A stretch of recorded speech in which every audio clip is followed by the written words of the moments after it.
June மாதம் 22ஆம் தேதிக்குரிய பரலோக மன்னா 1 கொரிந்தியர் 4ஆம் அதிகாரம் 2ஆம் வசனம். மத்தேயு 25ஆம் அதிகாரம் 15ஆம் வசனம்.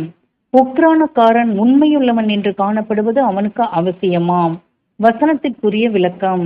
மத்தேயு 25ஆம் அதிகாரம் 15இல் இரட்சகர் சொன்ன தாளந்து நம் எல்லோருக்கும் ஒரே விதமானதுதான்.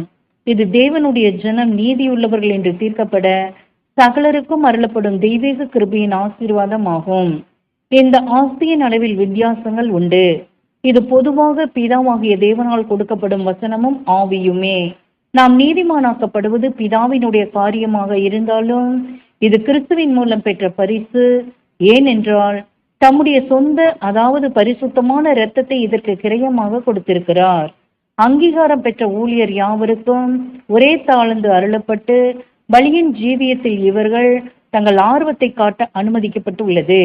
இது நம் திறமைக்கு தக்கதாக படிப்பிலோ, ஆஸ்தியிலோ, தேக பலத்திலோ, வசீகர சக்தியிலோ, நேரத்திலோ எந்த அளவு இவைகளை தேவ ஊழியத்தில் உபயோகிக்கின்றோம் என்பதை காணவே கொடுக்கப்பட்டு உள்ளன. ஆமேன்.